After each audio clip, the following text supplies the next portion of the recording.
يس. ايوه كانت كده. عندي دي. كده تمام كده. طيب، ايوه. بسم الله الرحمن الرحيم. النهارده أستاذنا الفاضل الدكتور محمد السيد طنطاوي، خليفة أستاذ التصنيف والفلورا بكلية العلوم، قسم النبات كلية العلوم جامعة عين شمس. طبعا سيادته حاصل على البكالوريوس سنة 83، حاصل على من جامعة عين شمس، حاصل على الدكتوراه سنة 92 من قسم النبات من كلية العلوم جامعة عين شمس. وبالمصادفة الجميلة انه حاصل على الدكتوراه في الاكنسيسي، وده هيبقى موضوع ريليفانت جدا للمحاضرة بتاعت النهاردة. طبعا سيادته تولى خد الأستاذية سنة 2006. ومن هذا الوقت وهو في قسم النبات كلية العلوم جامعة عين شمس. كان رئيس القسم في الفترة من 2000 ل 2021 بكلية العلوم جامعة عين شمس. طبعا في التيتشنج اكتيفيتي اسم سيادته طبعا معروف في الكثير من الكورسز على مستوى البوست جراديويت، في الفلورا وفي السيتو تاكسونومي وفي المودرن تاكسونومي والنيوميريكال تاكسونومي والكيلاديستكس والبولينجرين اند اتس ابلكيشن والميديكال اند ايكونوميك ميديسينال اند ايكونوميك بلانت واللاندسكيب اجريكلتشر. وده على فكره حاجه مهمه جدا جدا ان بتاع العلوم يكونوا بيدرسوها، السكاننج الكترون مايكروسكوب والترانسفيرنج الكترون مايكروسكوب وقصه الدي ان ايه والدي ان ايه تولز كلها، بادئه بالاكستراكشن والبي سي ار والاي اس ار والاي اس اس ار والسكوت والى اخره، كل التولز طبعا. طبعا سيادته عنده على مستوى الاندر جراديويت درس كل الكورسات تقريبا بسم الله ما شاء الله، من التاكسونومي الفلاورنج بلانتس والبلانت كينجدوم والفارماكوجنوزي والبلانت اناتومي والبلانت مورفولوجي والبنفسيولوجي.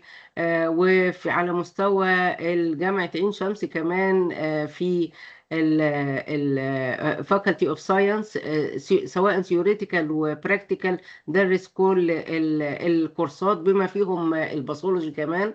عنده 80 من البابليكيشنز، كتير منهم في كيو 1 المجلات من مستوى التصنيف الأول. أشرف سيادته على 20 رسالة ماجستير و20 رسالة دكتوراه بسم الله ما شاء الله. ويعني بسم الله ما شاء الله عنده أشرف وكان البي آي بتاع 22 مشروع، معظمهم من المشاريع الخاصة بجامعة عين شمس والناشونال هيرباريوم والموضوعات المتعلقة بالنبات. طبعا أكيد هو محكم معروف جدا جدا، رقى معظم الناس بتوع التصنيف الصراحة. فحكم وأشرف على الكثير من الرسائل. عمل ريفيوينج، عمل تحكيم لأكثر من 50 رسالة ماجستير ودكتوراه على مستوى الجمهورية وخارج الجمهورية للمتقدمين أو للباحثين. هو حكم أكثر من 100 scientific research paper لمختلف الجورنالز. ساهم في ترقية 20 من الأساتذة والأساتذة المساعدين جوه مصر وجامعة أم القرى وجدة والطايف وهكذا. حكم 25 مشروع بحثي. اشترك في أكثر من 50 مؤتمر من المؤتمرات الدولية والخاصة أكيد بالنبات. عنده اكتيفيتيز كتيرة في الساينتفك كوميتي والساينتفك انستتيوشنز، بالإضافة إلى إنه سيادته عضو كفولنتير تشيرمان. ودي من الحاجات الجميلة جدا إنه اشتغل في مشروعات خدمية كثيرة، يمكن أبرزها إن هو ساهم سيادته في إنشاء مستشفى 57 في طنطا اللي هي مستشفى الكانسر، وربنا يجعله في ميزان حسناته بإذن الله كل هذا العمل الجميل. ومستنيين يمتعنا بالمحاضرة اللي كلنا منتظرين نتعلم منها. اتفضل سيادتك يا دكتور، أنا هستوب شيرنج وحضرتك تتفضل تعمل شير. أولا شكرا لحضرتك الدكتورة وفاء وعلى التقديم وشكرا للجنة المنظمة والمشرفة على هذا المنتدى الحقيقة. وأنا يعني في رأيي إنه ده نشاط مهم جدا، المفروض الناس كلها تبقى بتسعى إلى إنها تتبادل الخبرات وتعرف وتشوف وتسمع إحنا في المجالات كتيرة وصلنا لإيه يعني. فألف شكر لحضرتك، وسعيد جدا إن أنا منضم ليكم النهاردة، وأتمنى إن أنا أقدم حاجة ولو contribution بسيط للعلم، وأتمنى إن أنا أوفق في هذا يعني. وانا الحقيقه ببساطه شديده جدا، بس افتح الشير حضرتك دقيقه واحده. احنا فين الشير؟ راح الشير فين؟ الشير اه فوق اوكي، برضو جنب شير اوكي. هنخش ثواني. كده.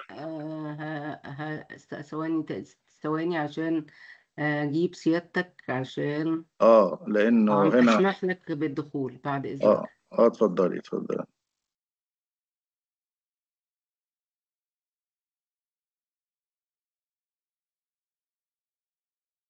طب معلش، اتكلم برضو يا دكتور محمد عشان اقدر اميز طبعا برحب التليفونات بتاعتك. بكل اساتذتي وزملائي المنضمين لينا وبيشاركونا، واتمنى ان انا اقدر اقدم شيء للباحثين الجدد يعني. طبعا الاساتذه الكبار عندهم خبره وليهم باع كبير جدا في شغل الفلورا المورفولوجي. احنا الهدف ان احنا نتبادل خبرات، وفي نفس الوقت الجيل الجديد يبقى فاهم وعارف انه ده توجه جوه علم التصنيف مهم جدا كتول بنقدر بيها نفسر حاجات كتيرة جدا في مجال علم التصنيف، وخصوصا في الناتشورال فينومينا اللي هي بتبقى مشاكل تصنيفية طبيعية. لأنه أنا بلاحظ كل ما بيجي لي أبحاث أو بيجي لي حاجات رسائل أحكمها، مش كلها الحقيقة، على طول أول حاجة بتستوقفني إنه دي مشكلة تصنيفية مفتعلة. الناس بتفتعل مشكلة تصنيفية وتدور لها على حل، مع إن مفيش مشكلة أصلا. فاحنا بنستخدم تولز كتيره جدا جدا على مستوى الموليكولر وعلى مستوى التصنيف وعلى مستوى دلوقتي الار بروجرامنج، ان احنا بنعمل شغل احصائي بنقدر بيه نوصل لشكل كبير من التفسيرات بالتحديد للناتشورال فينومينا، وليس الارتفيشال فينومينا او الارتفيشال تاكسونوميك بروبلمز. فدي نقطة لازم ننبه عليها، ولازم كلنا كأساتذة ومشرفين على رسائل الماجستير او الدكتوراه، او واحنا بننصح تلامذتنا في مجال البحث بعد البي اتش دي، نقول لهم دور على الظواهر الطبيعيه ولا تفتعل مشكله تصنيفيه وتدور لها على حل. فده اول حاجه. خلاص اعمل شير ولا لسه؟ الصراحة لا. لا لسه. آه آه ثواني. ثواني. اتفضل اعمل شير يا دكتور. ايه اتفضل اعمل شير يا دكتور طنطاوي. حاضر، عينيا عينيا. قولي لي بقى اخش فين، لانه اللي طلع عندي طلع حاجه تانية غير اللي طلعت اول مره. طيب انت قلت له شير. انا قلت له شير فطلع طيب. لي. وين واقف كده. كده؟ جميل يا دكتور. دوس على الزرار، ايوه، اللي شمال الاحمر، اللي شمال السهم الاحمر، دوس عليه. دوس على الزرار اللي شمال البحر، الزرار الاحمر تحت تحت. انا خلاص شيرت كده دلوقتي. واحنا سامعينك، اتفضل يلا بالسلامة ابدأ. طيب بسم الله الرحمن الرحيم. هنبدأ إن شاء الله المحاضرة النهاردة، وأتمنى تكون محاضرة مفيدة. أولا زي ما الدكتورة وفاء قدمتني، أنا محمد طنطاوي، متخصص في علم تصنيف النباتات الزهرية والفلورا. الحقيقة أنا بشتغل معظم الحاجات اللي تخص علم التصنيف التقليدي، وبعدين انفتحنا على علم التقسيم الحديث دلوقتي باستخدام الهاي تكس، واستخدام كل التولز اللي بتخدمنا للوصول إلى تفسيرات صحيحة للمشاكل التصنيفية. الحقيقة عنوان المحاضرة النهاردة أقدر أحطه بشكل عام in general. أقول taxonomic significance of floral morphology in plant taxonomy. ده is considered جنرال تايتل للمحاضرة بتاعتنا، وهشرح ليه، يعني ايه الفرق ما بين الفلورال مورفولوجي وما بين الفلورال اناتومي. or sometimes بنقدر نستخدم تحديد بقى، بنحدد عنوان اسمه taxonomic significance of floral anatomy in plant taxonomy.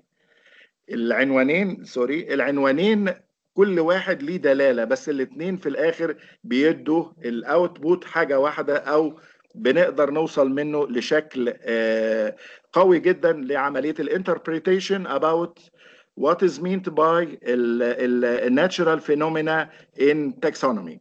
Floral morphology, that's to say exo and endomorphic characters. يعني فلورال اكزومورفيك اند فلورال اندومورفيك كاركترز، وده احنا بنفضله دايما في الريسيرش او في السيسز، عشان لما بجمع صفات اعمل مونيتورنج او اعمل سيرفي او بعمل استخلاص لصفات كتيره جدا من الاكزومورفيك كاركترز والاندومورفيك كاركترز، الاثنين بيقدروا يردوا على بعض وبيقولوا انه لو التشريح معبر عن نفسه، هل المورفولوجيكال انتيتيز معبره عن نفسها ولا لا. فور اكزامبل، هنقول اكزامبل بسيط جدا. في فاميلي اكانسيسي طول عمرنا بندرس كاساتذه ومعيدين ومدرسين مساعدين، وطلعنا على كده ان ليها صفات ثابته. وات از مين كي كاركترز. هناك diagnostic characters and key characters. من الكي كاركترز كانوا دايما يقولوا لنا bracts and bracteoles, presence of bracts and bracteoles. number 2 الستيمنز from 2 to 4. كل الكلام ده بالفلورال اناتومي طلع مش مظبوط. كل اللي اتقال لنا من واحنا صغيرين لحد ما اشتغلنا سنة 92 او حطينا رسالة سنة 92 about اكانسيسي، طلع الكلام ده مش مظبوط. الاكانسيسي الستيمنز فيها بتتراوح من 2 فيرتايل، 4 فيرتايل، 2 فيرتايل و2 سترايل، 4 فيرتايل اند 1 سترايل اند 5 فيرتايلز، في نبات محدد اسمه هيميجرافس ريباندا. عرفت ازاي؟ انت عرفت منين الكلام ده؟ عرفته بالفلورال اناتومي. لما درست مورفولوجيكال انتيتيز من الخارج وسجلت الداتا بتاعتي، لما جيت اشوف الاناتومي بتاعها لقيت حاجات كتيره جدا بتطلع تعبر عن نفسها من الناحيه التشريحيه، لكنها فيد اوت عند مستوى عالي وما بتعبرش عن نفسها فوق. يبقى تشريحيا هي معبره عن نفسها، لكن مورفولوجيا مش معبره عن نفسها. يبقى هنا الفلورال مورفولوجي مهم جدا ان احنا نحطه بشكل عام عشان ندرس الصفات المورفولوجية الخارجية للزهرة والصفات التشريحية. لما نحط الاثنين على بعض بنقدر نوصل لتفسير اقرب ما يكون الى الدقة، عشان نقول ايه هي المشاكل اللي مقابلانا، او تفسير الظواهر اللي موجودة، او مناقشة الأوضاع التصنيفية اللي بتتغير كل يومين دلوقتي. إنما taxonomic significance of floral anatomy ده رايح لسبيسيفيك تارجت على طول، داخل يدرس الاناتومي بتاعة الزهرة. وأنا أميل دايما إلى إن كل ما جمعنا صفات كتيرة جدا from different sources أو from different disciplines plus large number of species أو taxa under investigation، يبقى أنا رايح لشغل تاكسونومي بشكل كبير جدا. دي أول حاجة بالنسبة للعناوين اللي موجودة. طبعا هنمر بقى سريعا.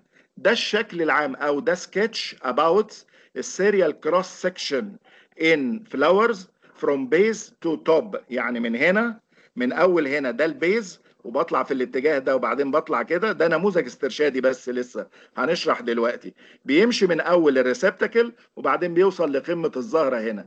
الباسوي ده او الجيرني دي فيها تفاصيل كتيرة جدا هنحكي عنها دلوقتي حالا. طيب كويس جدا، تعالوا مع بعض. طبعا احنا بالايخيوم ده احد النباتات المهمه جدا من البروجينيسي اللي عليه شغل كتير جدا في الفلورا مورفولوجي، وده نبات الاونونس فاجيناليس برضو من الحاجات الكتيره جدا اللي عليها شغل في الفلورال مورفولوجي. طيب بنظره بسيطه سيمبلي، احنا متخيلين الشكل العام للفلاور. الفلاور ما هي الا امتداد برعم كان خضري وتحول الى برعم زهري. طبعا ده كلام يعني عيب ان انا اقوله في حضره الاساتذه الكبار يعني، لكن anyway انا بكلم برضو الجيل الصغير اللي لسه طالع.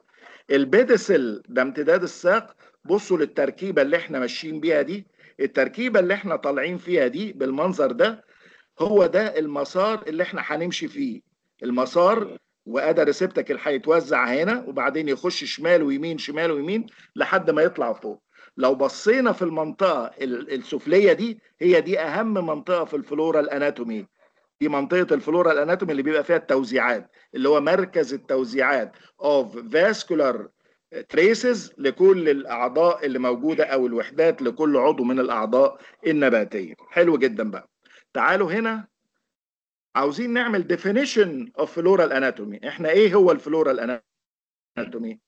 يعني ايه المقصود؟ what is meant by floral anatomy؟ الفلورال anatomy involves المونيتورنج والtracing of vascular pathways for each floral whorl starting from the pedicel passing through the floral receptacle and then up to the apex of the flower in order to determine origin. number 1 دي مهمة جدا في الفلورال اناتومي. الاوريجين of vascular traces طالعة منين؟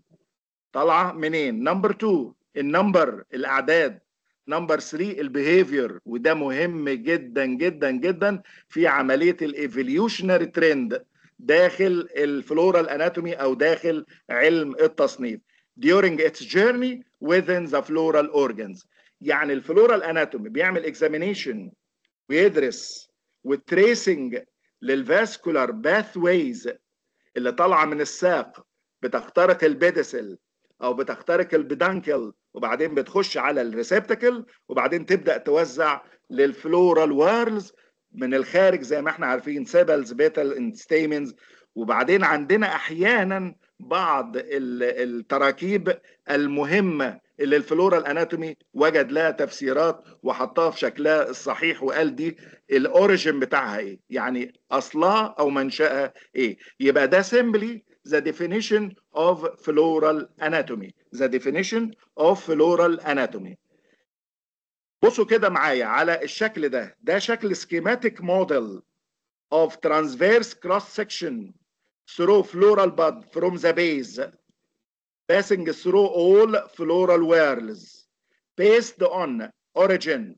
الاوريجين من هنا شكله ايه، وبعدين الفاسكولار سبلاي شكلها ايه وانا ماشي، وبعدين البيهيفير بقى، هل هي انشطرت زياده حصل لها نوع من الراميفيكيشن، هل هي التحمت، هل بتخش العضو من مصدر واحد، هل بتخش من اكتر من مصدر. كل اللي انا بقوله ده ليه تفسيرات داخل علم الفلورال مورفولوجي. اوكي، ده سكيماتيك موديل او سكيماتيك برزنتيشن showing السيريال كروس سكشن of a specific flower bud from base to the tip او top of the flower، الايبكس بتاعت الفلاور. كويس جدا. طيب it's important، في كونسبت مهم جدا عندنا في علم التصنيف عامة وفي الفلورال مورفولوجي او الفلورال اناتومي بصفة خاصة. بيقول ايه هذا الكونسبت؟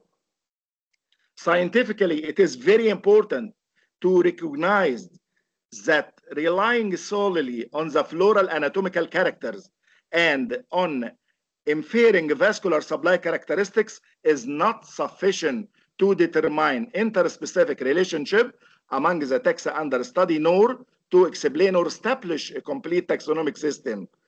الاعتماد فقط على الصفات التشريحية للزهرة ليس كافيا ان انا افسر بيه حاجات وعلاقات بينية بين الوحدات قيد اي دراسة او ان انا اوثق بيه سيستم كامل. انما علم التاكسونومي بيحتاج عدد كبير جدا جدا من التاكسا او السبيشيز، خلينا نقول تاكسا، وعدد كبير جدا من التريتس او الفيتشرز او الكاركترز from different disciplines او from different source.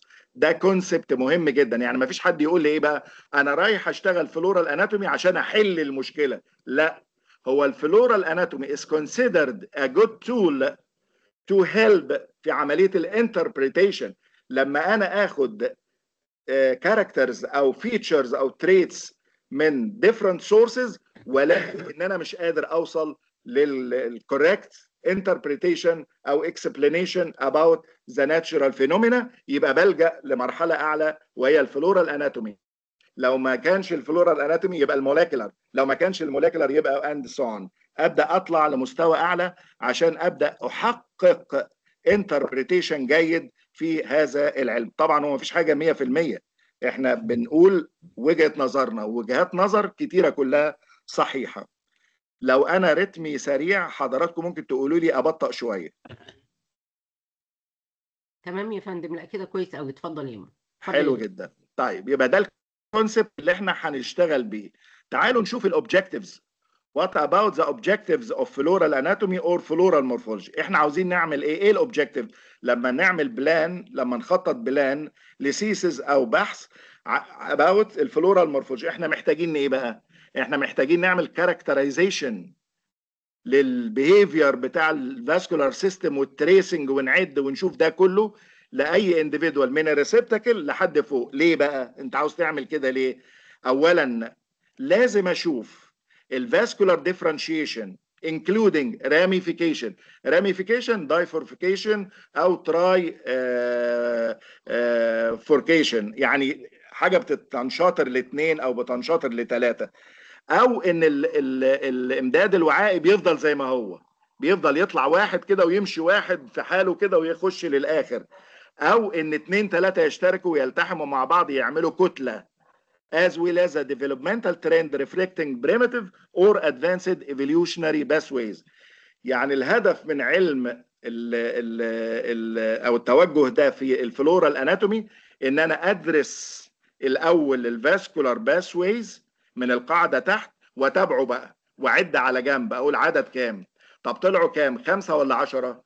طب الخمسه امسك واحده واحده، حصل لها ايه في الطريق؟ هل طلعت واحده وفضلت واحده ودخلت السبله مثلا واحده، ولا طلعت واحده وانقسمت هي نفسها لثلاثه وراحت مهاجره في الريسبتاكل وداخله للسبله ثلاثه، ولا انا محتاج افتح؟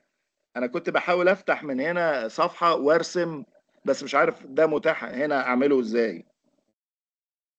طب على اي حال هشرح لكم على الصور دلوقتي.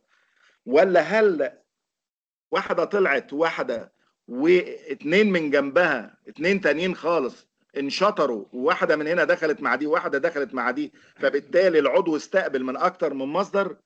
هو ده علم الفلورال اناتومي او الفلورال مورفولوجي، عشان اشوف البريماتيف والادفانسد لاينز داخل المجموعات اللي موجوده دي. طبعا كل ده بيعمل لي تاكسونوميك ايفيدنس as floral morphological and anatomical characters are genetically controlled and exhibit relative stability under varying different environmental condition.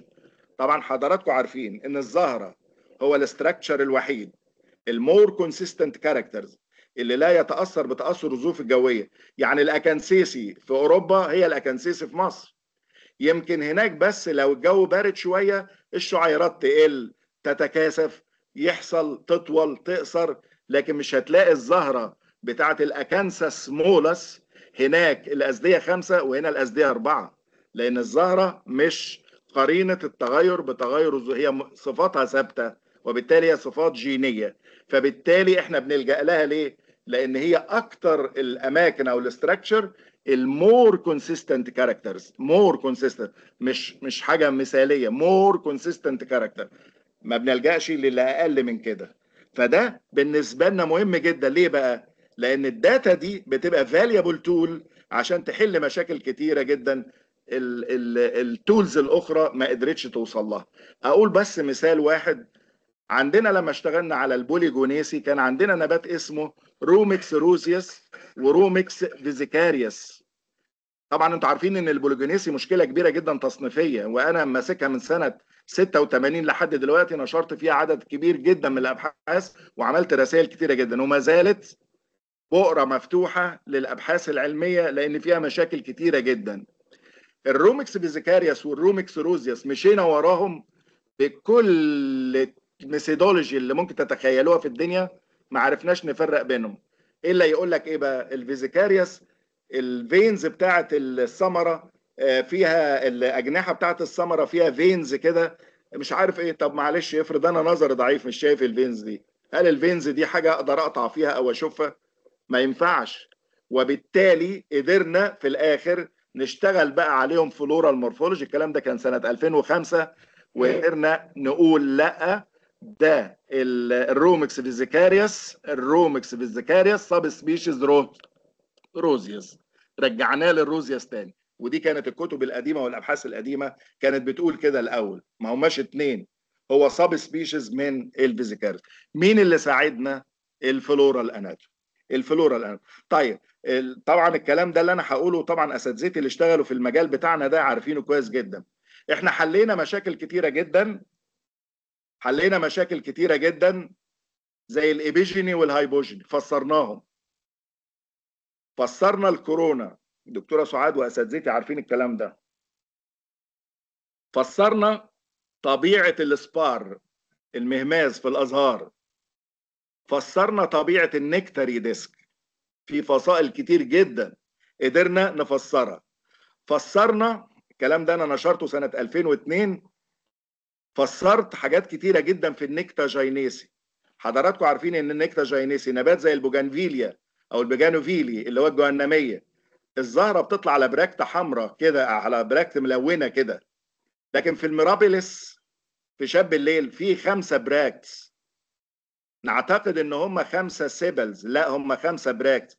انت فسرت ده طبعا، ونشرت البحث ده في مؤتمر دولي مهم جدا، وقلنا لا دي ليها طبيعه خاصه بالفلورال اناتومي اللي حل المشكله.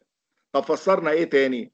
فسرنا ظاهره الدي دبل منت. الدي دبل منت علماء التصنيف عارفين الدي دبل منت، ان تلاقي سداتين جنب بعض كده. احنا عارفين ان المحيطات بتتبادل ورا بعض، لا دي الاسديه جنب بعض او ورا بعض. دي ظاهره اسمها الدي دبل منت، ودي بتبقى اكثر حاجه موجوده في البوليجونيسي. فسرناها.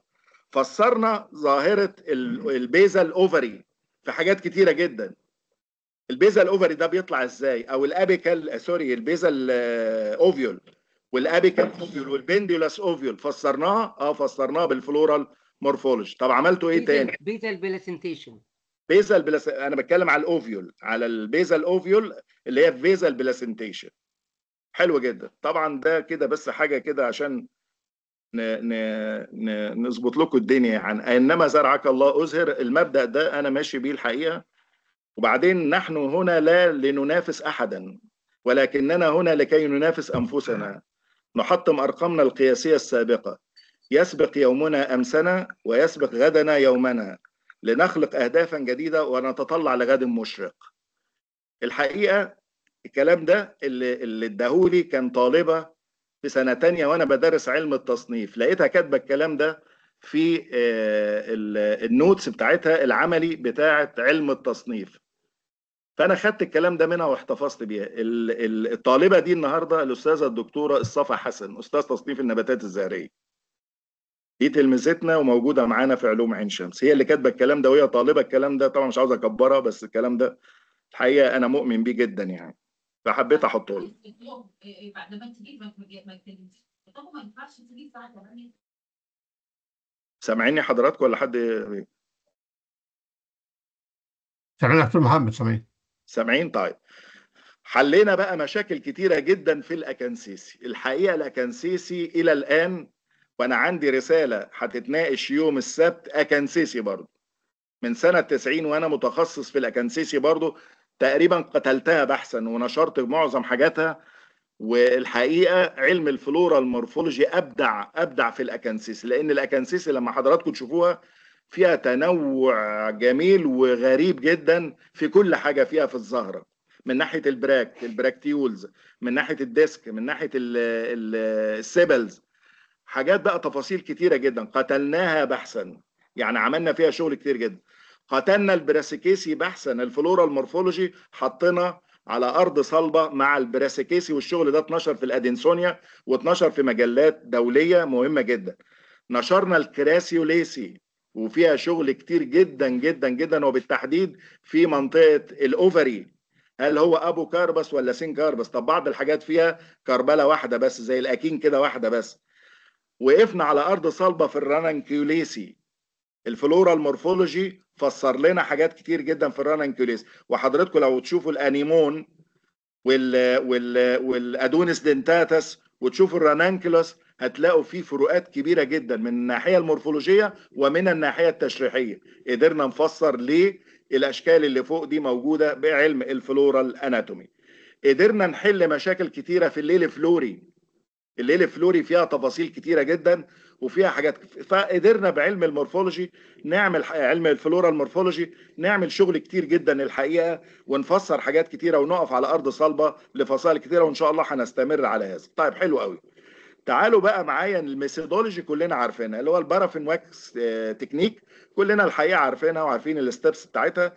وطبعا احنا مش بس بنستخدمها في علم التاكسونومي، انا الحقيقه اول ما سمعت عنها وتعلمتها وانا طالب في الجامعه اتعلمتها في السيتولوجي. يعني اللي علمها لي اساتذتي في السيتولوجي اللي هو البارافين واكس تكنيك دي، احنا اتعلمناها في، هي لاي تيشوز، هي لاي تيشوز بتقدر تشتغل عليها، سواء بقى كانت خاصه بالسيتولوجي او خاصه بينا او باي حاجه. وحاليا على فكره بنستسهل وممكن نعمل البارافين واكس تكنيك للفيجيتيتيف بارس، الستامز والبيتيول واللامينا.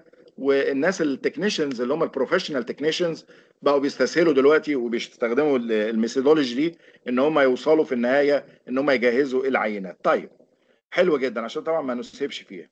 في مجال علم الفلورال اناتومي several technical terms are employed to describe vascular organization and structural patterns. عندنا في علم الفلورال مورفولوجي عندنا terms كتيرة جدا، technical terms scientific technical terms بنستخدمها مع بعض. حاجة اسمها سايفونوستيليك structure، حاجة اسمها dissected سايفونوستيليك structure أو سايفونوستيل، receptacular protrusions. سامعيني كده؟ ايوه يا فندم، اتفضل يا فندم. طيب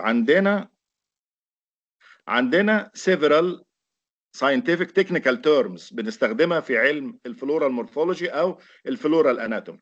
سايفونوستيليك structure او continuous سايفونوستيل، dissected سايفونوستيل، protrusions، complexes، traces، bundle، vascular median trace، marginal trace، vascular median bundles، marginal bundles، ramification، سيبال ميديان، سيبال مارجنال تريس، تريس وباندل. عندنا حاجه اسمها تريس وباندل، ميديان كاربيلاري باندل، ستيمن او ستامينال تريس وباندلز، مارجنال كاربيلاري تريس، دورسال كاربيلاري تريس اور باندلز، فنترال كورد، dependent vascular supply, independent vascular supply. Okay, simply what is the difference between trace and bundle؟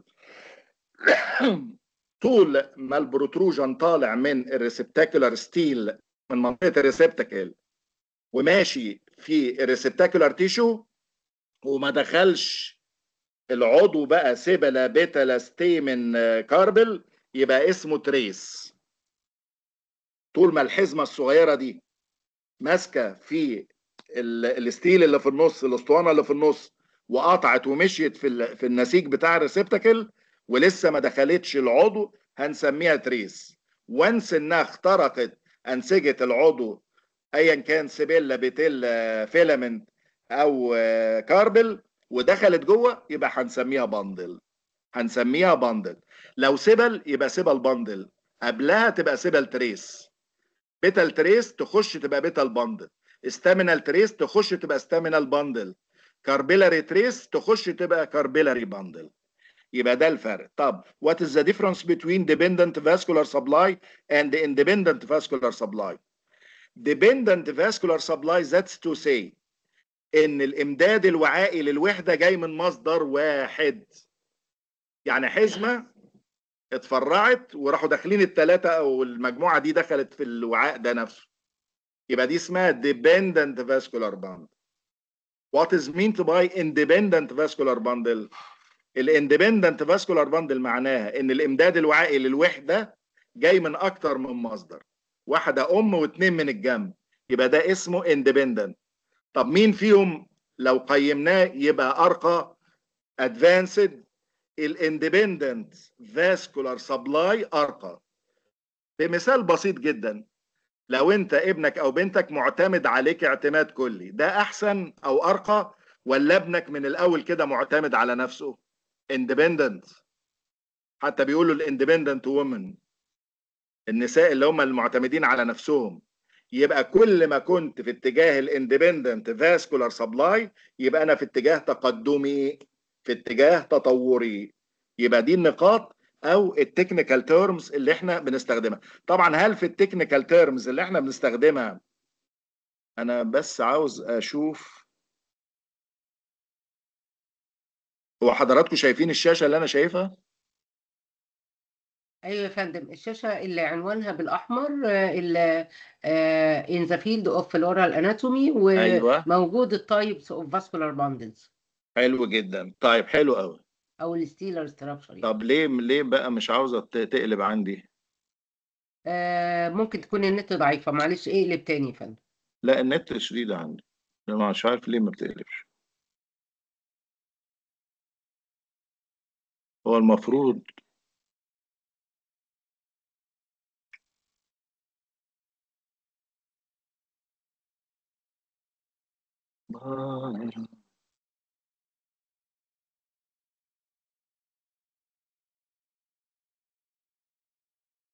حضرتك قلبت عندك يا دكتور؟ لا، ما بتقلبش عندي، ما اعرفش. ما بتقلبش عندك؟ لا، ما بتقلبش عندي، يعني ما بتجيبش الصفحه اللي بعدها، بدوس ما فيش صفحه تانية بتيجي. المفروض هنا. طيب معلش، دوس على كابس لوك كده، شوفوا بالزرار اللي اسمه كابس لوك، شوفوا مقفول ولا مفتوح، لانه هو المفروض يبقى مقفول مش لا، منور يعني. مقفول عندي. مقفول عندي، دقيقه واحده بس، لان انا على حاسس ان مهلك، في حاجه. على مهلك. يعني هو المفروض كان شغال عادي جدا. طب دقيقه واحده. على مهلك يا فندم. بس بشوف الشير ده تاني، بشوف الشير. ما هي الشير اف. متشيرة، ما هي متشيرة. ما انا بقول هي متشيره يعني، ما مم. فانا طب ليه وقف السكرول، يعني ليه وقف التقليب طب دوس على انتر او دوس السهم اللي تحت كده تاني. لا لا، ما هو في حاجه، هو بس هي حاجه من عند حضرتك مش من عندي انا، لان انا الكل عندي سليم كده. المفروض انا بقلب عادي من عندي بالسكرول كده بيقلب عادي. طيب اصله طالما ما قلبش من عندك يبقى مش من عندي. طب معلش. دلوقتي كده ظاهر. طب ايوه بدأ اوكي. يظهر يا فندم، ايوه قلبت خلاص كده، ماشي. قلبت. طيب بصوا حضراتكم، هنا كده بصوا كده، شايفين الشكل ده كده اهو؟ ده تمام كونتينوس سايفون ستيل اهو. تمام. اسطوانه ماسكه مع بعض كامله اهو، ده كونتينوس سايفون ستيل. ده بالفوتوشوب اهو، ده تحت الميكروسكوب كونتينوس سايفون ستيل. يبقى ده اكسبريشن من اللي احنا شفناه. بصوا على الشكل التاني ده بقى، ده ديسكتد سايفون ستيل. في الريسبتاك اللي هو بادئ كده، في الريسبتاك اللي هو بادئ كده، طول ما دي هنا في منطقه الريسبتاك اللي اسمها تريس، اسمها تريس، اول ما تهاجر كده وتمشي وتروح داخله اي عضو من الاعضاء يبقى اسمها باندل. يبقى في الحاله دي اسمها باندل. هنشوف دلوقتي. بصوا معايا حضراتكم، ده نبص هنا كده نموذج استرشادي. ادي سايفون ستيل اهو، سايفون ستيل. شايفين البروتروجن ده اللي طلع من السايفون ستيل بدأ يعمل ايه؟ شكله يعمل ايه؟ طب بصوا بعد كده راح قاطع اتنين اهو، قطع اتنين وهيخش اهو. شايفين التقطيع ده؟ يحصل له راميفيكيشن، بيزيد العدد بيزيد العدد، وواحد تاني بيروح في اتجاه، واحد تاني بيفك. لو مشينا ورا ده ستامينال تريس، دورسال كاربيلاري تريس، ستامينال ميديان باندل، بيتال باندل. وهوريكم الابريفيشن دي دلوقتي اللي انا كتبتها كتابه، اللي هو التكنيكال تيرمز اللي احنا كتبناها دي دلوقتي. طبعا على الصور او على اللوحات لازم اختصر المسميات الكبيره لان مش هعرف اكتبها، فبنعمل ابريفيشن، كل واحد بيعمل ابريفيشن وبيعمل كي للابريفيشن بتاعته، وبيستمر عليها طول الشغل بتاعه وبيثبتها، وبيجي تحت في الليجندز وبيروح حاطط الكي بتاعه وبيقول ان دي اسمها كذا ودي اسمها كذا ودي اسمها كذا ودي اسمها كذا. طيب بصوا معايا كده لو مشينا لحاجه تانية، بصوا للشكل ده. عاوزكم بس تشوفوا حاجه واحده بس. بصوا هنا في المستوى ده بقى في حاجه اسمها كومب. كومب كومب يعني كومبلكس. كومبلكس بتطلع كتله كبيره وتبدا تنشطر وتدخل محيطات ورا بعض، او بيمشي للاخر اهو كومب. طيب هل النبات او الزهره لما يبقى فيها كومبلكسز تبقى اكثر رقيا؟ نعم. هقول دلوقتي مفاهيم كتيره جدا وكلاسيكال كونسبت اباوت الفلورال مورفولوجي.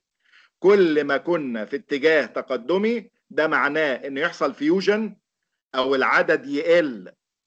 كل ما العدد قل في العناصر اللي موجوده او بتنشطر او بتطلع، او لما يطلع عدد كبير وفي الاخر يلتحم، يبقى انا في اتجاه تقدمي. كل ما العدد زاد يبقى انا في اتجاه تاخري. يعني الكومبلكس ده نقطة من نقاط التقدم أو الرقي في الزهرة؟ يس. الحزمة لما تنشطر تبقى متأخرة ولا متقدمة؟ متأخرة. طب ولما ما تنشطرش تبقى متقدمة، وهكذا. طول ما احنا ماشيين هنشوف هذه المفاهيم اللي هي طالعة معانا بالشكل ده. ادي الاشكال اهي كلها بقى هتشوفوها، دي ابريفيشن. طبعا الكلام ده محتاج تدريب عملي. او شايفين الشكل ده؟ بصوا كده، او البدايه دي الصور اللي بتاخدها من تحت الميكروسكوب. بقوا الشباب دلوقتي بيعملوا ايه؟ بيقلدوا دي، بيعملوها ميرور بالفوتوشوب عشان تظهر جليا وتظهر اكتر. يعني بصوا دي، شايفين الشكل 11؟ بصوا ده ايه بالفوتوشوب، هي الشكل 11 اهو. ودي اللي فوق اهي، هي اهي دي الفيلامنتس. دي الفيلامنتس من هنا الريسبتاكل. بصوا هنا كده بدأت اهي تتميز. اي مكان بقى وحده من الوحدات اهي دخلنا فيها الحزم باللون الاخضر. بصوا على الابريفيشن ده، بقت اسمها بندل. اسمها بندل. لكن طول ما هي في المنطقه اللي جوه دي اسمها تريس. يبقى فرق ما بين التريس والبندل، ان البندل تخش جوه الوحده نفسها او تخش جوه العضو النباتي لوحدها. طيب حلو جدا. طيب نبص هنا كده اهو، ده الابريفيشن اللي انا قلت لحضراتكم عليها. كل واحد بيكتب الابريفيشن الخاصه بيه وبيعمل لها كاليجنز وبيحط لها كي تحت. dependent vascular supply, that's to say from the same source، ان التغذيه تيجي من نفس المصدر. independent vascular supply, that's to say from different source، تيجي من اكتر من مصدر. وده اكثر رقيا من ده، ده اكثر رقيا من ده. اوكي لو اتوجد يعني. كل دي الابريفيشن اللي انا المفروض عاوز اقولها. طبعا في ابريفيشنز كتيره وكل واحد بيقدر يسمي الابريفيشنز اللي هو عاوز. الكومبلكسز وجودها مور ادفانسد، حاجه مور ادفانسد. كل ما نلاقي كومبلكسز كل ما نكون في اتجاه تقدمي بالنسبه للفلورال اناتومي. ادي اشكال كتيره جدا حلينا بيها مشاكل كتيره جدا.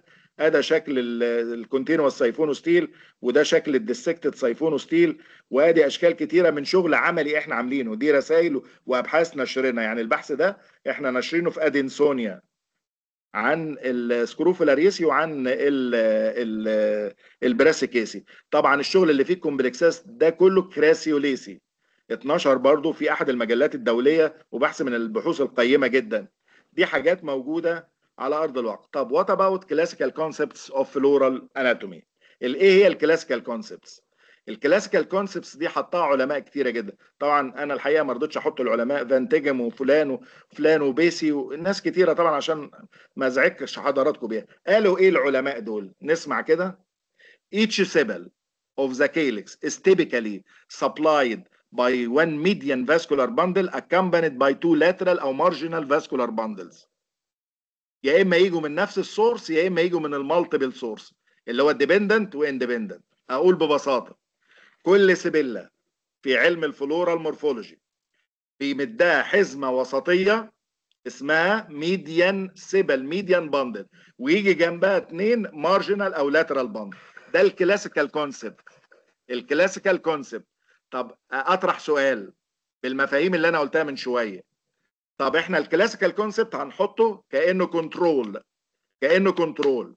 لما اطلع فوقيه يبقى السبله بيمدها حزمه واحده بس ميديان، والثلاثه هم. انزل تحتيه يبقى الحزمه بيمدها واحده ميديان واربعه لاترال او سته لاترال او 8 او 10 او 20.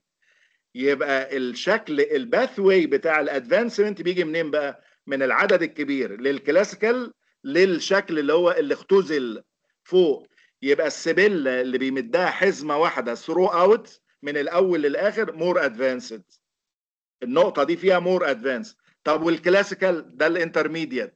طب واللي بيمدها واحده ميديان وميني او عدد نيوميرس لاترالز يبقى دي ليس ادفانسد او البريماتيف فورم بتاع السبله، بتاعه السبله. ده الشكل الكلاسيكال بتاع السبله. يعني لما ندرس ونقطع لو لقينا السبله بيمدها 3 كلاسيكال، كلاسيكال فورم ما فيهوش اي افتكاس ولا اي حاجه.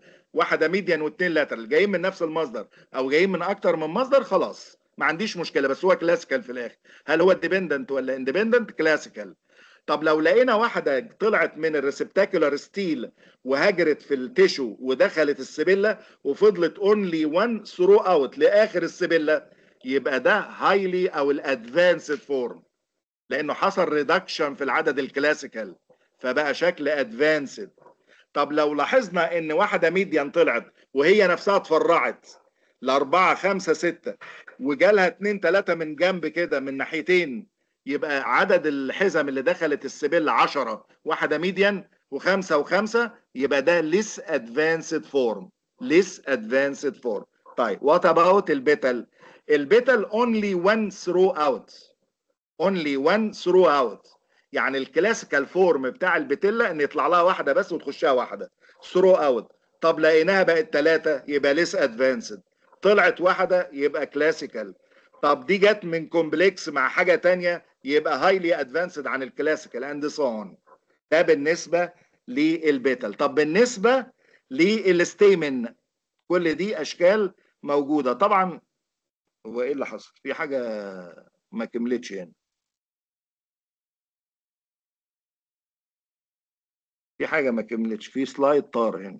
طب اوكي anyway، بالنسبه للستيمن، الستيمن اونلي 1 ثرو اوت، يخش يطلع من الريسبتاكل ويخش في الفيلامنت ويكمل للانسر ويتفرع، بغض النظر هو دايسيكس ولا مونوسيكس، يعني فص واحد او فصين، يبقى ده الشكل التقليدي اللي هو الثابت. طب نفترض انه طلعت واحده واتقسمت لثلاثه ودخلت ومشيت في الفيلامنت، يبقى ليس ادفانسد فورم، ليس ادفانسد كيس. ودي موجوده في حاجه واحده بس في علم التصنيف كله، يعني فصيله واحده في علم التصنيف، لكن كل الفصائل التصنيفيه على مستوى الفلاورنج بلانتس بيخشها واحده وتستمر واحده ثرو اوت. يبقى ده الشكل التقليدي بالنسبه للستيمن. طب بالنسبه للكاربل، الكاربل اعتبرها ورقه سبله واتنت على نفسها وراحت مقفوله وعامله كربله. طب هي فيها واحده ميديان واثنين لاترال، الاثنين لاترال بيجوا جنب بعض فبيبقوا دول الفنترال، والميديان تبقى الدورسال بره. كل كربله في الكلاسيكال فورم يخشها اثنين فنترال وواحده دورسال. طب يلا بقى نشوف كده، لو الاثنين الفنترال التحموا وعملوا كتله واحده ادفانسد. طب لو عندي كربلتين والاربعه التحموا وعملوا فنترال كورد ادفانسد. يبقى التوجه في علم التصنيف بالتحديد في الفلورا الاناتومي بيقول اي ريدكشن او اي ابسنس او اي فيد اوت ده شكل تقدمي. شكل تقدمي، اي انشطار يبقى شكل تاخري. وده اللي احنا بنهدف بقى بيه في علم الفلورا الاناتومي او الفلورا المورفولوجي، الايفوليوشنري ترندز للفلورا المورفولوجي. اي ريدكشن او فيوجن او ابورشن للفاسكولار باندلز is regarded as an evolutionary trend advanced. اي ريدكشن هقول مثال بسيط ودايما اشرحه لتلامذتي. زمان لما كنا نتفرج على التلفزيون كان التلفزيون حاجه ضخمه جدا. دلوقتي احنا بنمسك موبايل صغير قد كده وبنشوف فيه كل اللي كنا بنشوف في التلفزيون الكبير ده. طب الراديو زمان كان حاجه كبيره جدا، دلوقتي ممكن الراديو يبقى حاجه صغيره جدا very complicated، في كل حاجه بس very complicated. يبقى اتجاه تقدمي. يبقى الريدكشن الفيوجن الابورشن لاي من الفاسكولار باندل بيعتبر شكل تقدمي. اي زياده في العدد او اي انشطار يعتبر شكل تاخري. ده بالنسبه للشكل العام انا شرحت ببساطه لان الموضوع كبير على فكره، بس انا حاولت ابسطه قدر المستطاع. ده الحقيقه كل اللي انا لا دي اتقلبت السلايد جت في مكان تاني، سوري معلش خلاص. طيب بالنسبه لي كده انا يعني حاولت احط بوينتس او سكيلتون للموضوع. هو الموضوع صعب ومحتاج ان احنا نقعد في المعمل نشتغل ونشرح ونفحص على الميكروسكوب، لانه نظريا الموضوع مش سهل، الموضوع صعب لانه بيحتاج وقت طويل قوي في الفحص. العينه ممكن تاخد مننا شهر ولا شهرين على ما نجهزها ونشتغلها ونفحصها ونتاكد من اللي احنا بنقوله. وبالتالي لما بنشتغل فلورال اناتومي او فلورال مورفولوجي لازم، وتعلمنا كده على ايد اساتذتنا، ان انا اعمل 2 سيريز، واحده من غير صبغه وواحده بصبغه، عشان اقدر اقارن. لان لما بشوفها من غير صبغه بتبقى واضحه وكلير، بالصبغه ممكن الصبغه تخش في، بيبقى ميوسلج في اي حاجه، فممكن تختلط عليا الرؤيه، فممكن يبقى في ميوسلج او تانن او حاجه في الخلايا البارينكيما، فممكن انا اخطا واعتبرها حاجه من الحاجات التريسز او الباندلز، وبالتالي الاعداد عندي تبقى مش مظبوطه والبيهيفير يبقى مش مظبوط. فلازم يبقى عندي تو سيريز ماشيين بارل تو ايتش اذر، واحده بصبغه وواحده من غير صبغه. Thank you so much. Any question? شكرا دكتور محمد، شكرا أستاذنا الفاضل. بصراحة أنا عايزة أقول لك إعلان كده زي ما بيقولوا عن نفسي. أنا اتعقدت، أنا أنا تهت مع الفاسكولار باندلز والتريسز، لأن دي قصة إحنا لا درسناها ولا اتعلمناها ولا اشتغلنا فيها كباحثين. فالصراحة حضرتك متخصص في موضوع، أو أسكولة عين شمس كلها الصراحة متخصصة في شوية موضوعات في منتهى الجمال ونافعين جدا جدا في الايفوليوشن، وانتوا يعني اساتذه، كل بتوع عين شمس اساتذه في هذا الترند. فانا بشكرك جدا جدا ان حضرتك نورت لنا الطريق ونورت لتلامذتنا الطريق نحو ترند جميل، وحضرتك شرحته ببساطة، أو فتحت الباب. الصراحة حضرتك ما شرحتش، هيك فتحت لنا الباب علشان الناس تبدأ تخش وتبدأ تحب هذا المجال. فشكرا لحضرتك جدا جدا على تعبك وعلى تحضير وتبسيط هذه المعلومات المعقدة جدا اللي بانت في شكل يعني سهل للناس. نفتح انا باب الأسئلة، تحت اتفضل. امر اي حد على مستوى الجمهوريه بالنسبه لكليات العلوم او كليات التربيه او كليات البنات، انه نعمل ورك شوب وانا اعلمهم هذا التكنيك بنفسي، واقعد معاهم ونحضر كل الماتيريال ونشتغل ونقطع وافحص معاهم على الميكروسكوب، لان الموضوع كبير. صحيح. انا عندي استعداد ان انا اعلم اكبر عدد ممكن، ويعني دي حسبة لله. ربنا يبارك يعني لك يا في دكتور، اي وقت بفكر انا فيها. انا تحت امر اي حد على مستوى مصر وغير مصر. يعني لو في حد بره مصر برضو انا اقدر اعلمهم، واقدر ان شاء الله اوصل لهم هذا العلم اللي احنا الحقيقة اتعلمناه. وبرضو لا يفوتني في هذا المجال الى ان انا يعني اولا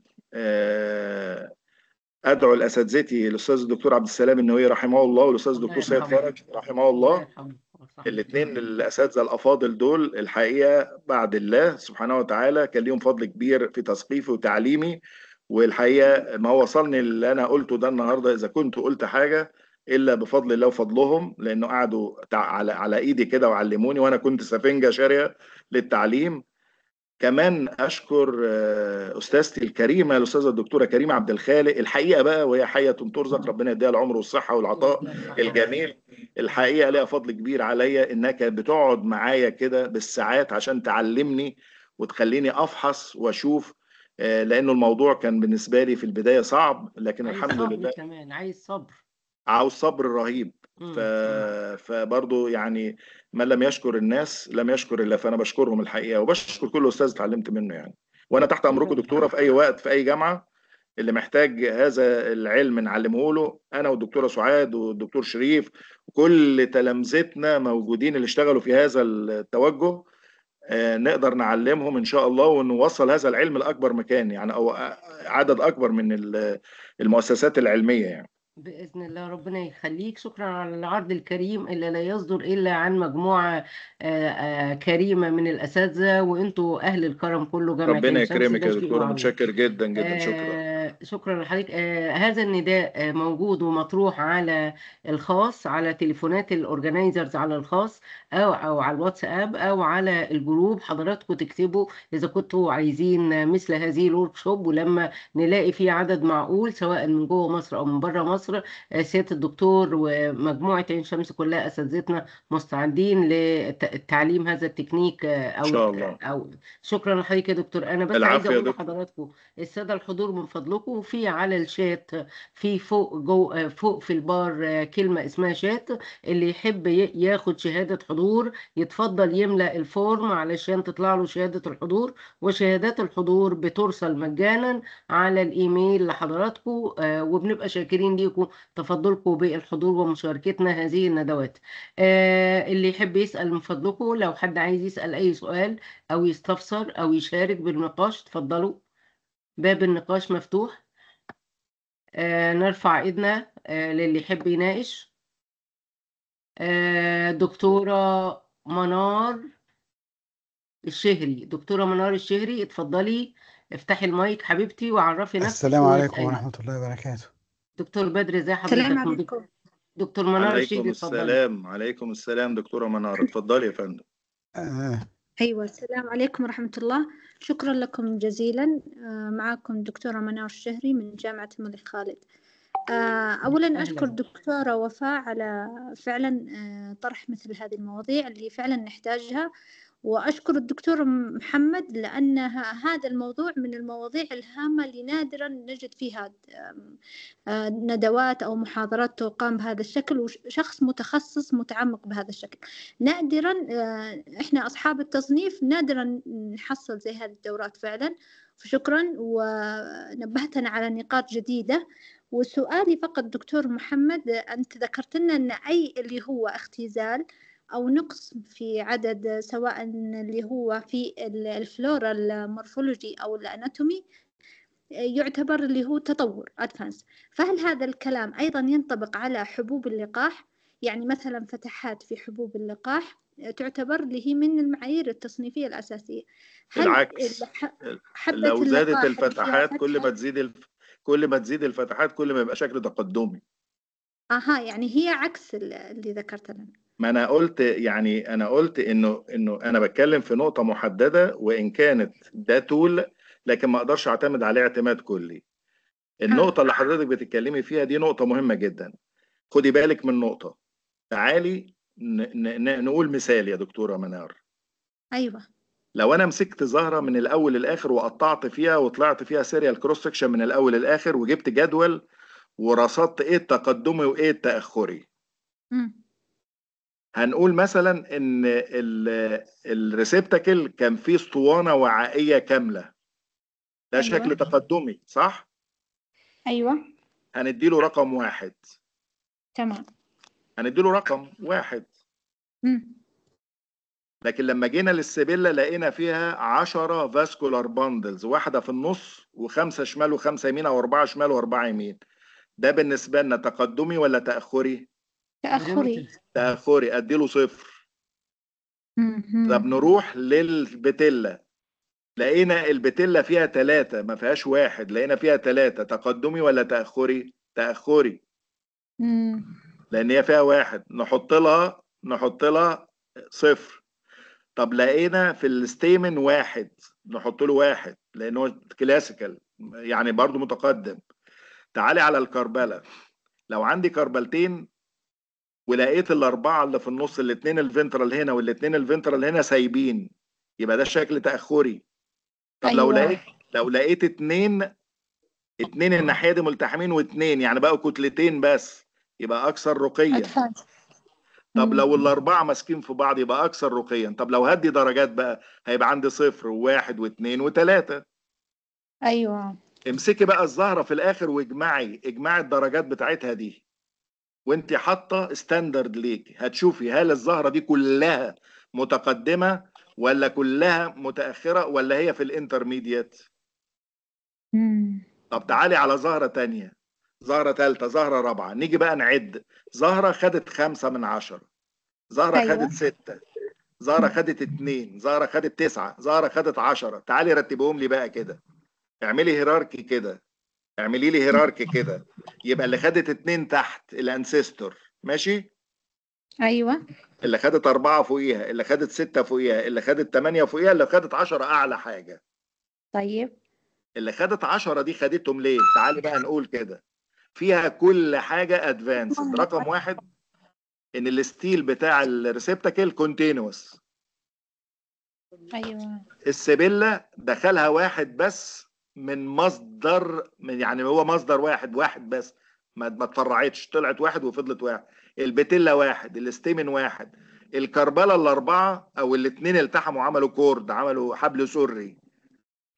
كل صفاتها تقدمية فخدت درجة أعلى. وبالتالي إحنا لو حبينا نحط النباتات بتاعتنا أو السبيشيز في النقطة دي، بس في النقطة دي، لأن أنا لو تفتكري إن أنا جيت في أول المحاضرة وقلت very important، عندنا كونسبت مهم، إن ليست لو اعتمدنا فقط على صفات الزهرة whatever مورفولوجي أو أناتومي، ده not sufficient إن أنا أعمل interpretation صحيح أو إن أنا اعمل نوع من الدوكيومنتيشن لسيستم.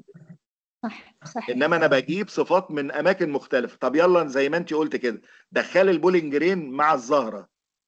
طب لما تبقى الزهره فيها حاجات سايبه، لكن البولينج جرين بولي بانتوبوريت،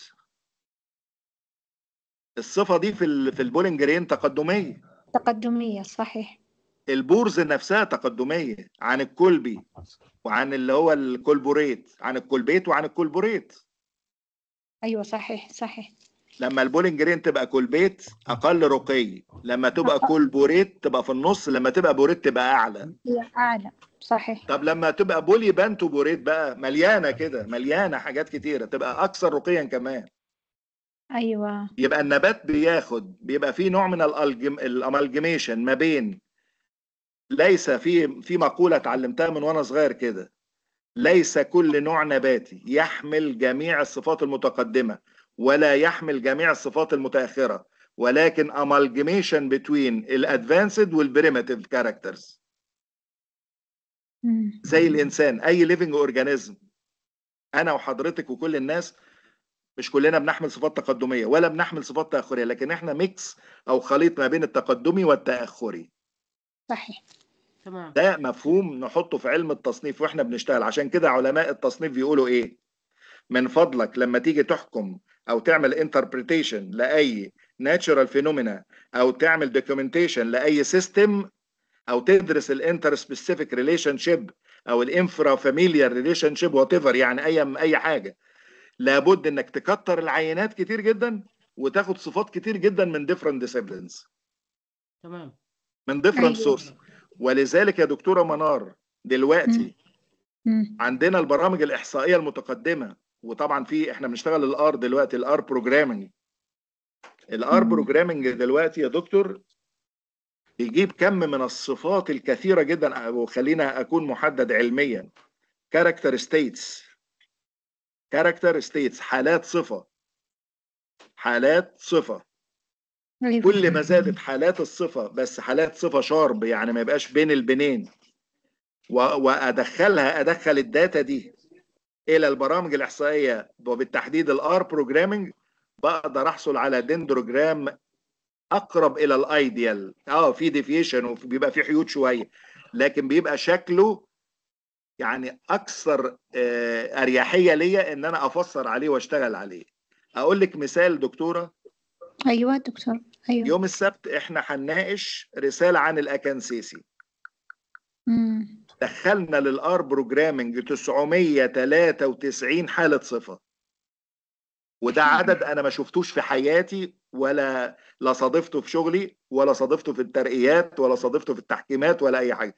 لكن الطالب قدر يستخلص. بس جبنا ايه بقى؟ جبنا من كل حاجه، كترنا العينات واستخلصنا صفات كتيره جدا جدا جدا ما بين التقدمي والتاخري، وبالتالي قدرنا نفسر الدندروجرام ونحط السيستمز اوف كلاسيفيكيشن، ونقول فعلا ان هناك علماء كثر احنا متفقين معاهم في السيستمز اوف كلاسيفيكيشن. وبالتحديد، ويمكن الدكتور بدر طبعا ليه باع في الحته دي، ان انت عارفه ان لما دخل الموليكولر على التصنيف لخبط لنا الدنيا. صح. الاي بي جي سيستم ده لخبط لنا الدنيا، فكك كل الفصائل وخلى كل جنس فاميلي، مبهدل بتوع التصنيف. بعد ما حصل ده لقينا ان احنا متفقين بنسبه 95% مع شغل موليكولر او شغل سيستمز مبنيه على المورفولوجي والموليكولر، رغم ان احنا مش شغالين موليكولر. عشان كده انجلر، احنا بنرجع لانجلر تاني ونقول ايه بقى؟ ان الناس العلماء القدام قالوا ان المورفولوجي او الاكزومورفيك كاركترز دي صفات تقدر تبني عليها وتعتمد عليها بشكل كبير جدا، بس لازم تاخد في الاعتبار بقى الاطوال والمش عارف ايه والعرض والطول والمقاسات والحاجات دي كلها. انا طولت معلش دكتوره منار، بس حبيت لا يا دكتور، لا فعلا استفدت منك، وفعلا في اشياء انا بسجلها معك. الله يرضى عليك. شكرا دكتور تمام. منار على حبيت السؤال. افتح الموضوع شويه.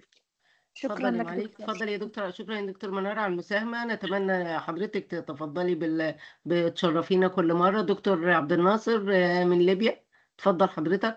بعتذر يا دكتور عبد الناصر، احنا كان معانا الدكتور محمد كان رافع ايده وبعدين نزلت ايدك. اتفضل يا دكتور محمد الاول وبعدين الدكتور عبد الناصر. دكتور محمد، هي مكتوبة محمد بس. اتفضل السلام يا عليكم دكتور. ورحمة الله. حضرتك أهلا عرف بحضراتكم نفسك يا جميعا. فندم. اتفضل يا فندم. محمد عبد الفتاح، قسم مساعد في علوم عين شمس. اهلا طبعا بحضرتك بشكر يا دكتور. اللجنة اتفضل. المنظمة وبشكر أستاذي دكتور طنطاوي على العرض الجميل ده، ودي حاجة مش جديدة عليه بصراحة. يعني هو أستاذنا في المجال ده والعرض بتاعه دايما بيبقى شيق. بس الحقيقة هو طبعا هو عرض الجزء المشرق من الفلورا الأناتومي، لكن في كباية للفلورا الأناتومي كان دايما هو واساتذتنا يجبرنا عليها، ألا وهي الوصف المورفولوجي الدقيق جدا للظهر. كان دايما يقول لنا تمسك 5 أو 6 أزهار توصفهم مورفولوجيا وصف كامل، وتفحص الريلاتيفز بتاعت العائلات اللي انت هتشتغل عليها علشان تقدر تحدد العلاقه التصنيفيه وعلاقه الايفوليوشن اللي انت متوقعها هتطلع من خلال الوصف الاناتومي بتاع الزهره. من الحاجات الصعبه طبعا تجهيز الزهره نفسها، اختيار الماتيور فلورال باد وعمليه الامبيدنج وعمليه التقطيع، كل دي حاجات صعبه جدا في الفلورا الاناتومي. هرد كمان على حته كانت الدكتوره منار قالتها اللي هي الايفوليوشن. احنا دايما بنعتمد على الديكتا ايفوليوشن بتاعت بيسك. ففي مقوله دايما لبيسك كان دايما يقول كل ما كان يكون فيه يونيون او يكون فيه ريدكشن فاحنا ماشيين في اتجاه التطور. وبشكركم وبشكر الدكتور طنطاوي على العرض الشيق. شكرا جدا. شكرا دكتور محمد. انا في بدايه، ما اعرفش حضرتك دخلت في بدايه المحاضره ولا لا؟ لا انا دخلت بعد شويه يعني حوالي. طيب انا حطيت يا دكتور محمد عنوانين للمحاضره بتاعتنا، وقلت اما بنيجي نشتغل فلورال مورفولوجي زي ما انت قلت بالظبط يعني وطبعا انت اكيد عارف ان انا تعبتك ودوختك وزهقتك في الشغل. لا يا دكتور زي ما تقولش. وفي شغل الكومبلكسات ده يعني شفنا ايام ما يعلم بقى الا ربنا، بس الحمد لله يعني وصلنا. يا دكتور محمد حضرتك بس اسمح لي اقول لحضرتك حاجه. حضرتك بتشتغل فلورا الاناتومي وبتستخدمها في الفيلوجينيتيك او في الايفوليوشن، فانت شغال في نقطتين ما شاء الله صعبين وفي علم التصنيف. فحضرتك يعني الصراحه يعني مش هو برضه هو الدكتور طنطاوي عرض الجزء المشرق. انا طبعا مش عاوز ما انا يا دكتور محمد مش عاوز اعقدهم برضه. ما انا بقول لهم بص يا دكتور محمد، بيجيب رجلنا يا دكتور محمد، بيجيب رجلنا بس. دي حقيقة. احنا لما جيت ابدا يا دكتور محمد، وطبعا كلامك طبعا صحيح واحنا بنعلمه لتلامذتنا وانتم بتعلموه لتلامذتنا دلوقتي. انا قلت انا افضل ان انا اشتغل على الفلورال مورفولوجي اكزو اند اندومورفيك كاركترز، ولازم لان العدد لما بيكتر في الصفات بيشجعنا انه بنقدر نربط ما بين التشريح تحت وما بين المورفولوجيكال انتيتيز فوق. وعشان كده بنقول فلورال مورفولوجي، ده بيشمل الاكزو اند اندومورفيك كاركترز، لكن لو قلنا فلورال اناتومي يبقى احنا داخلين مباشر على جوه. صح على كده. انا افضل دايما وانتوا عارفين كده في شغلنا ان احنا بنقول فلورال مورفولوجي. صح. وبالتالي دايما نميل الى ان لازم نحط صفات الزهره الشكليه الخارجيه بدقه شديده جدا، ومش زهره واحده. احنا بننتخب 5 ازهار الى 8 الى 10 وبناخد المتوسط ما بينهم. ده مهم جدا دلوقتي في شغل الاحصاء. بالظبط. يعني الشغل الاحصائي دلوقتي بيتطلب الدقه دي مع المقاسات مع الحاجات دي كلها، فاحنا بنميل للفلورال. فانا فعلا عرضت الجزء المشرق لان الجزء الغير مشرق احنا قعدنا فيه 3 سنين في اخر رساله، انت اكيد عارف. بالظبط. لسه عايز اقول ان ممكن زهره الواحد يستناها موسم كامل عشان يجيبها وهي مقفله عشان يقدر يقطعها مظبوط. وممكن امشي السيريز بتاع البارافين واكس تكنيكس وفي الاخر الشمع ما يخشش والزهره تطلع مفتله ومكسره. طبعا ممكن الشرايح تقع تتكسر.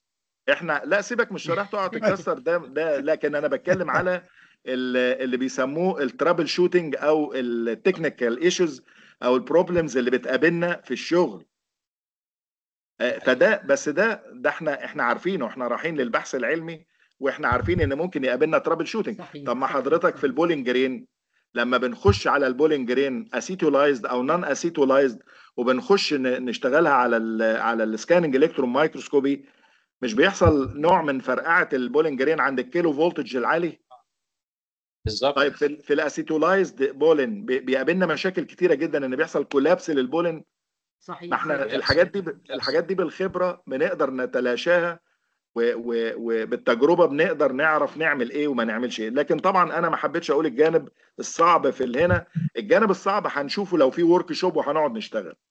باذن الله. ربنا يبارك. شكرا يا دكتور محمد. وحضرتك اللي هتقوم بقى بالدور ده ان شاء الله. شكرا يا دكتور محمد. شكرا يا تحت دكتور أمرك. محمد. انا بس أمسك. عايزه اقول لحضراتكم ان اللي بيطلب الساده الحضور، اللي بيطلب الايميل بتاع سياده المحاضر الدكتور محمد طنطاوي موجود على التقديم في البرزنتيشن بتاعت سيادته، وموجود العنوان بتاعه. باذن الله لما اخلص التسجيل هحط التسجيل على الجروب. لما نحطه على اليوتيوب حضراتكم تقدروا تاخدوا العنوان وتاخدوا الايميل وتتواصلوا مباشرة مع سيادته. اللي مستعجل قوي يبعت لي على الخاص، او يبعت للدكتور بدر، او يبعت للدكتور سامي على الخاص، واحنا نوصله بعد اذن حضرتك يا دكتور محمد نبعت لهم اتفضلي يا الايميل دكتور. بتاع حضرتك. لو شكراً عاوزين لسعادتك. الايميل بتاعي سهل، الجامعي والجيميل. هاتوا على السلايد. لا انا ما هو متسجل يا فندم، هو متسجل وهبعته لكم على التسجيل بتاع المحاضرة. هو لو حضراتكم دقيقه واحده.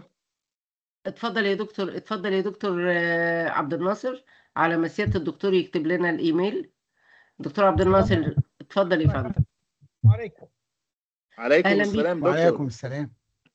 أسعد الله مساءكم من ليبيا، وشكرا جزيلا للدكتورة وفاء محروس والدكتور بدر والدكتور سامي وهذه المجموعة الطيبة، ولقد استفدنا كثيرا. وشكر جزيل للدكتور محمد طنطاوي على هذه المحاضرة القيمة والتي نحن بحاجة إليها.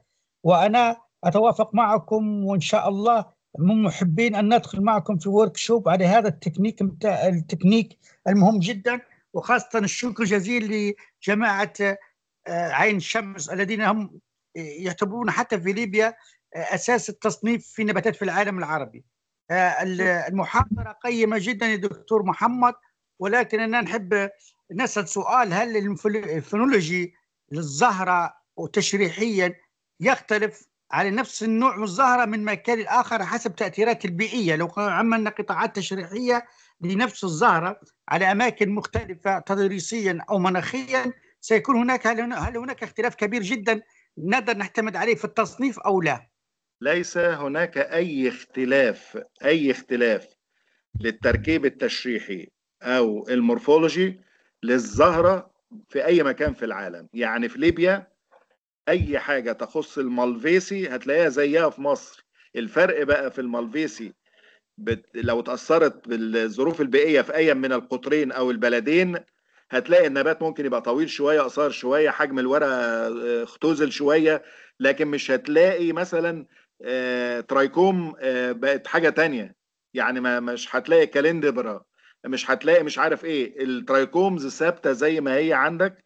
ممكن أعدادها تتغير، ممكن أحجامها تتغير، لكن مش هيحصل أي تغيير. التغيير في الشكل الظاهري فقط.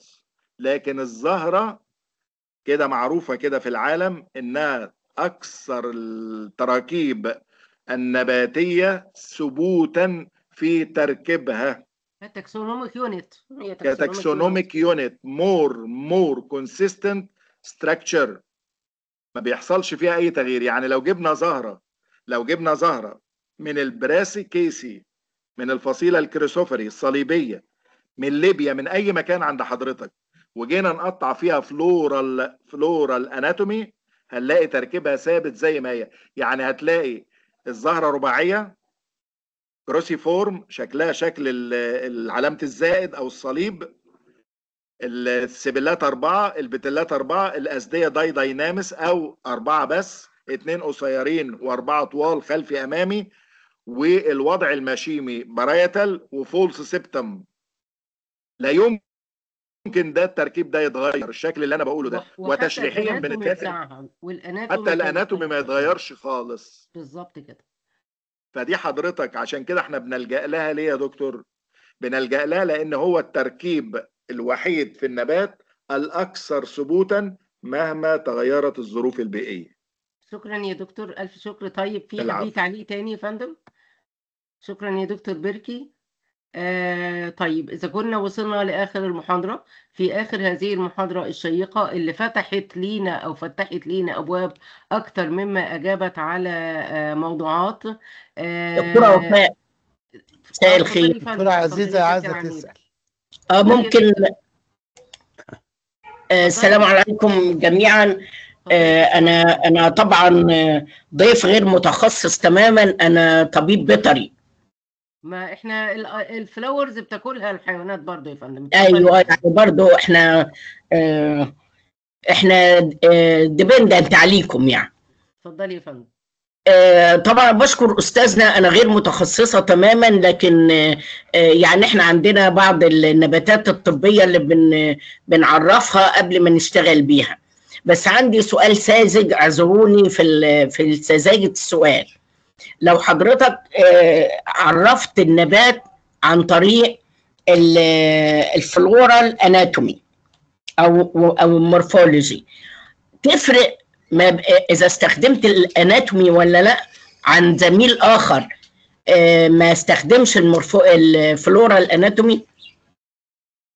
بص يا دكتور، النباتات معلش يعني. لا بالعكس، سؤال جيد، بس هو سيادته جاوب خلال. اتفضل يا دكتور محمد.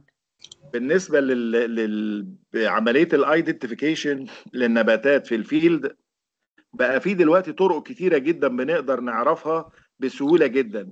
في ابلكيشنز كتيره جدا دلوقتي في العالم دقيقه جدا.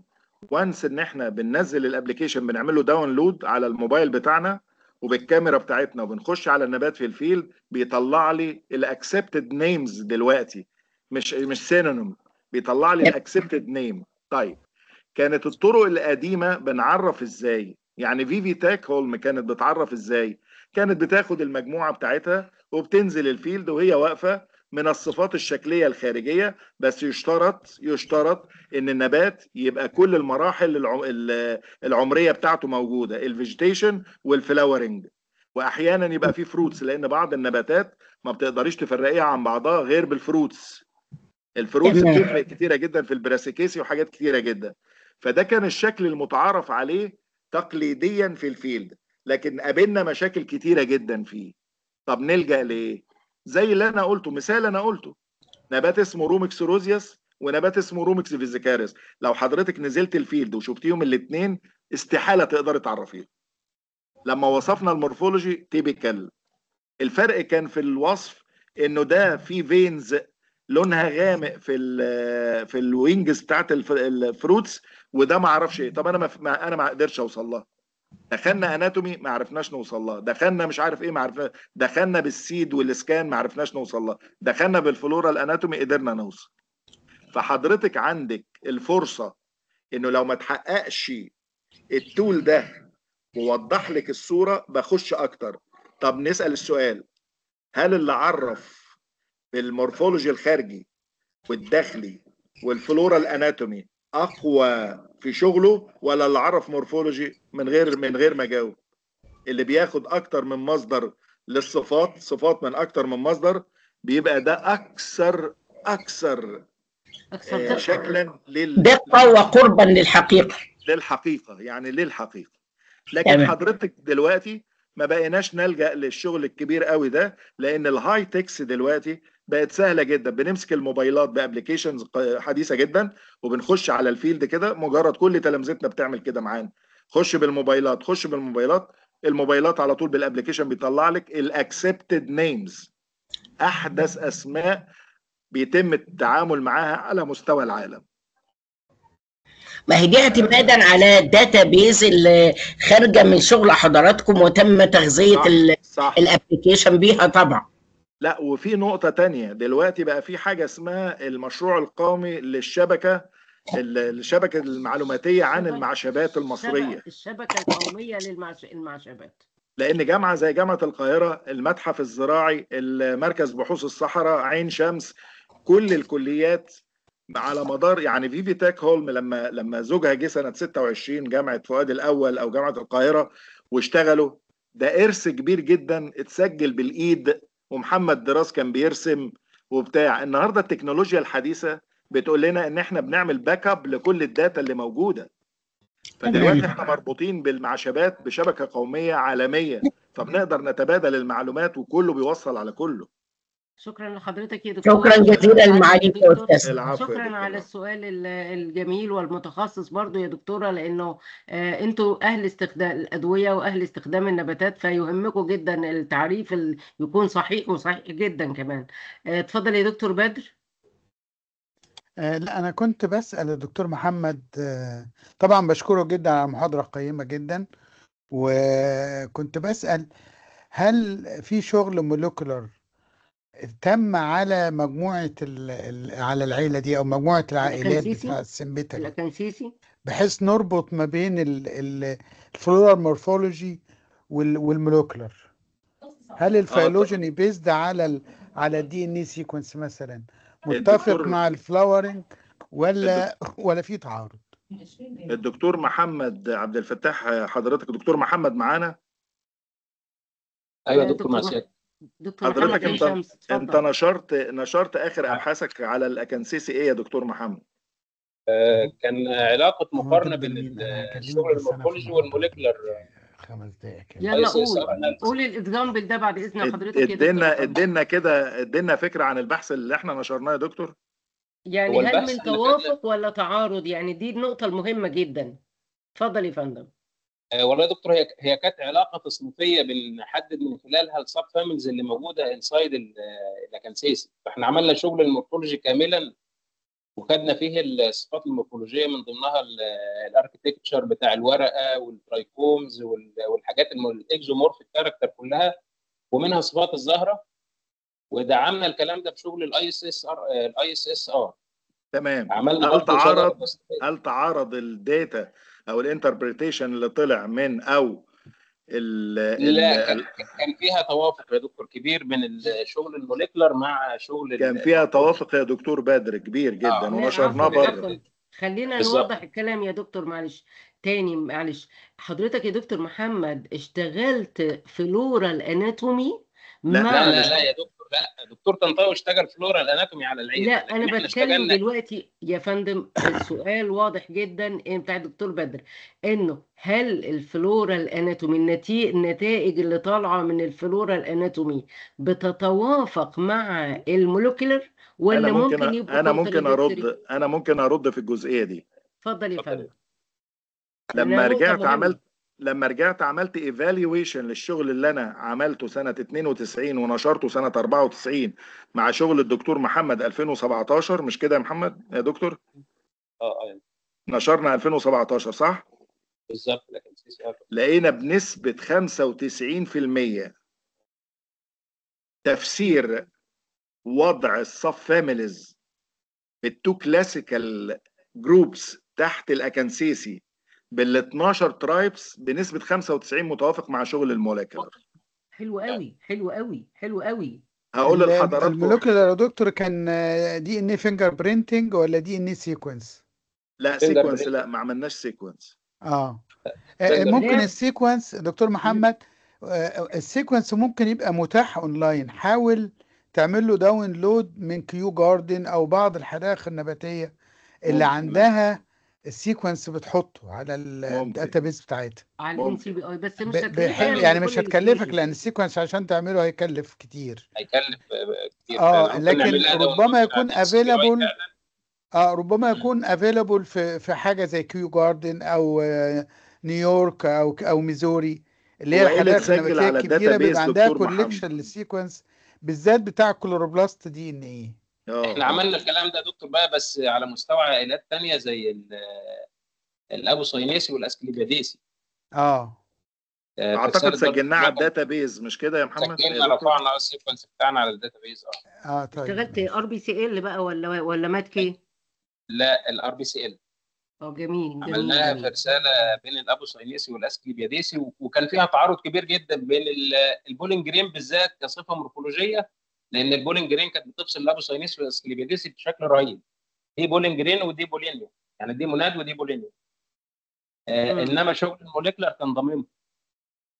يعني البولينج جرين لان اتقسمت لبولينيا وبولينج جرين از موناد. يونت مم. فصلهم الاثنين، واحده ابو ساينسي وواحده اسكلبيديسي، انما فصل الموليكولار صحيح. ضمهم، الموليكولار مم. ضمهم. ممكن يكون يا دكتور التمايز على مستوى البولين احدث من التمايز على مستوى الدي ان ايه، فلما هو ناخد بالدي ان ايه هيبقوا قريبين من بعض، هم اه لما بيقولوا ناخد على انهم مستوى البولين فيلوجينيتيكالي، هنلاقيهم بعدوا عن بعض شويه. بعدوا فعلا عن بعض. على ما هو فكرة ده فيلوجينيتيكالي بيقولوا الأوريجين بتاعهم حاجة واحدة، الأسكلبيديسي والأبوساينيسي، ودول حتى على في كتير من المولوكيولر بيطلعوا قريبين لبعض جدا جدا جدا في صح. على مستوى الكلوروبلاست. وده برضو شيء أنا معرفش، بيقولوا إن هم جايين من مونوفيليتيك كليد هم الاتنين. على الرغم ان هو مورفولوجيا مختلفين جدا. مختلفين جدا، والبولينيا دي بتعمل قصة مختلفة خالص عن الأبوساينيسي. خالص لكن خالص خالص. احنا عارفة، انا عايزة اقول لحضراتكم حاجة. هو ربنا قال لنا كده: وما اوتيتم من العلم الا الا قليلا. فكل قليلا. الهري اللي احنا بنهريه ده كله لسه ما وصلناش الى العلم اللي عند ربنا، لكن احنا بنحاول احنا نوصل بنجتهد ونفسر يا دكتور، وبنجتهد بالظبط كده.